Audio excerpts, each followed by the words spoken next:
Friends, good morning. कैसे हैं आप सब लोग? होप सब बढ़िया होंगे और आप लोगों की स्टडी भी बढ़िया चल रही होगी। सो फ्रेंड्स, जो हम कार्तिकेयपुर या कत्यूरी राजवंश के बारे में डिस्कस कर रहे थे। देखिए, पहले हमने जो कार्तिकेयपुर राजवंश था, जो प्रथम ऐतिहासिक राजवंश था उत्तराखंड का, उसके बारे में डिस्कस किया। लेकिन जो कार्तिकेयपुर राजवंश है उसी को मध्यकाल में आकर कत्यूरी राजवंश के नाम से जाना जाने लगा। आज हम जो कत्यूरी राजवंश है उसके बारे में थोड़ी बहुत सी जो जानकारी है उसके बारे में डिस्कस करेंगे, जो काफ़ी इम्पोर्टेंट है एग्ज़ाम के पॉइंट ऑफ व्यू से। सो प्लीज़ आप लोग वीडियो को पूरी देखें। हमें हर एक चीज़ को टच करते हुए चलना पड़ेगा, तभी एग्ज़ाम में हमारे लिए बेनिफिशियल होगा। चलिए देखते हैं। कत्यूरी प्रांतीय शासन या प्रशासन। देखिए, कत्यूरी राज्य प्रांतों में विभाजित था। जो कत्यूरी शासन था फ्रेंड, वो किसमें था? प्रांतों में विभाजित था, जिसका शासन ऊपरी या राज्यपाल के द्वारा चलाया जाता था। इसमें शासन चलाने के लिए किसकी नियुक्ति की जाती थी? ऊपरी या राज्यपाल की नियुक्ति की जाती थी, जो क्या करता था? शासन को चलाता था। कत्यूरी राज्य में प्रांतों को विषयों या जिलों में बांटा गया। देखिए, जो कत्यूरी साम्राज्य था उस टाइम क्या किया गया? प्रांत थे जो, उनको विषयों या जिलों में बांट दिया गया। मध्यकालीन कत्यूरी शासन की जानकारी स्थानीय लोक गाथाओं एवं जागरों से मिलती है। और जो ये कत्यूरी प्रशासन था मध्यकाल में, इसकी जानकारी हमें कहाँ से प्राप्त होती है? लोक गाथाओं से और जागरों से हमें इसकी जानकारी प्राप्त होती है। मध्यकालीन कत्यूरी शाखाएं जैसे बैजनाथ शाखा, पाली पछाऊ शाखा, अस्कोट शाखा, डोटी शाखा, सीरा शाखा, इन शाखाओं से क्या होता है? हमें ये जानकारी प्राप्त होती है कि यहाँ यहाँ पे कत्यूरी क्या करते थे? निवास करते थे। और जो इनके बारे में हमें विस्तृत जानकारी प्राप्त होती है, जैसे हमें इनकी लोक गाथाएँ सुनने को प्राप्त होती हैं, जागरों में इनका वर्णन किया जाता है। हम ये आगे पढ़ेंगे कि किस किस का वर्णन जागर में हमें प्राप्त होता है। देखिए, इन कत्यूरियों में आसंती देव वंश, अस्कोट के रजबार व डोटी के मल्ल प्रसिद्ध हैं। और इन कत्यूरियों में भी सबसे प्रसिद्ध कौन है? आसंती देव वंश है, जो अस्कोट के रजबार थे, और डोटी के मल्ल इसमें प्रसिद्ध हैं। कत्यूरी राजवंश में आसंती देव ने आसंती देव राजवंश की स्थापना की, जिसकी प्रथम राजधानी जोशीमठ थी। जो कत्यूरी साम्राज्य था फ्रेंड, उसमें आसंती देव ने क्या स्थापित किया? आसंती देव राजवंश की इसने स्थापना की, और ये इसकी राजधानी कहाँ थी? जोशीमठ में इसकी राजधानी थी। आसंती देव ने दूसरी राजधानी कत्यूर राज्य के रणचूला कोट में बनाई। और जो आसंती देव है, जिसने आसंती देव राजवंश की स्थापना की, जिसकी प्रथम राजधानी कहाँ थी? जोशीमठ थी।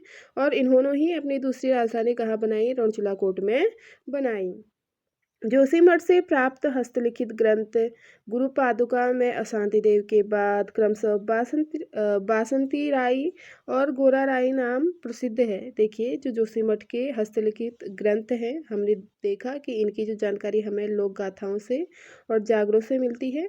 तो जोशीमठ से प्राप्त जो हस्तलिखित ग्रंथ है, जिसका नाम क्या है? गुरुपादक, इसमें आसंती देव के बाद किसका नाम दर्शाया गया है? किसका नाम हमें जानने को मिलता है? बासंती राई और गारा राई का नाम हमें देखने को मिलता है। आसंती देव वंश का अंतिम शासक ब्रह्मदेव एक अत्याचारी शासक था। देखिए, आसंती देव वंश का जो सबसे अंतिम शासक था, जो आसंती देव राजवंश की स्थापना की, उसका जो अंतिम शासक था वो कौन थे? ब्रह्मदेव थे। ये क्या थे? काफ़ी अत्याचारी शासक रहे। ब्रह्मदेव को जागरों में वीरमदेव कहा गया है। जो ब्रह्मदेव हैं उनका जागरों में भी हमें वर्णन देखने को मिलता है, जिसे किस नाम से उसमें जाना जाता है? जागरों में बीरम देव के नाम से जाना जाता है।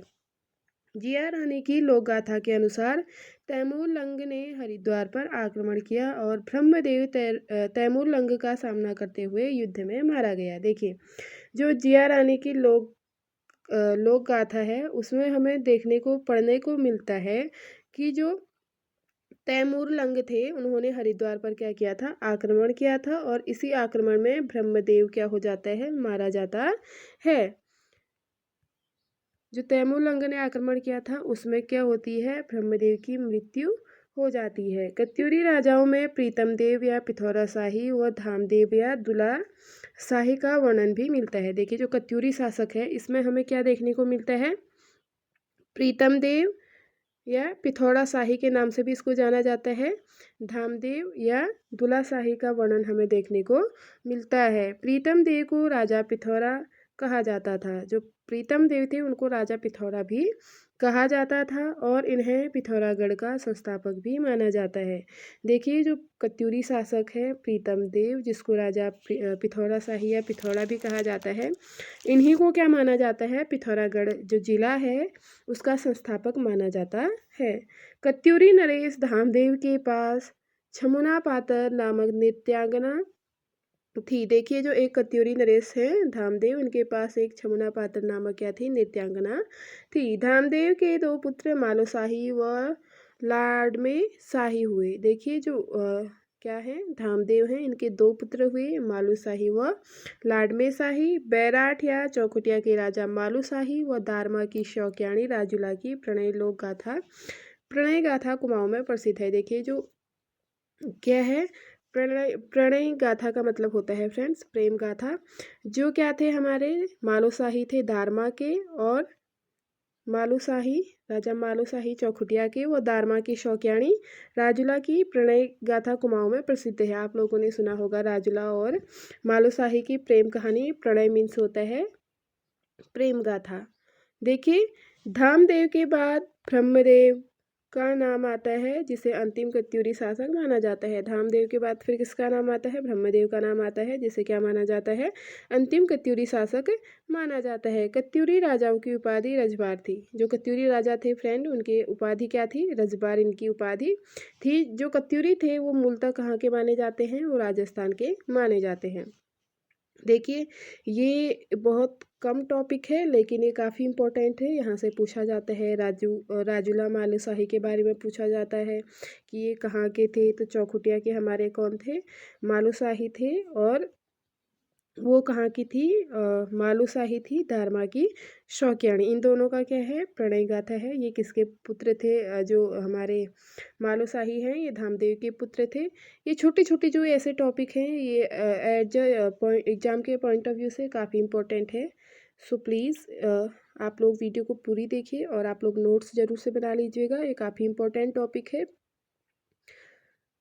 अगर आप लोगों को वीडियो पसंद आती है तो प्लीज़ लाइक शेयर और सब्सक्राइब करना ना भूलें। ये था हमारा कत्यूरी शासन से कार्तिकेयपुर हमने पहले पढ़ लिया था। उसके बाद थोड़ा सा हमारा कत्यूरी मध्यकाल में, क्योंकि उसी वंश को कत्यूरी राजवंश के नाम से जाना जाता है, तो इसके बारे में हमने देख लिया। अब जो नेक्स्ट हम पढ़ेंगे वो चंद्रवंश के बारे में पढ़ेंगे, जो काफ़ी इंपॉर्टेंट है। सो प्लीज़ आप लोग वीडियो को पूरा वॉच कीजिए। अगर आप लोगों को वीडियो पसंद आती है तो वीडियो को लाइक शेयर और सब्सक्राइब करना ना भूलें। Thank you so much for watching.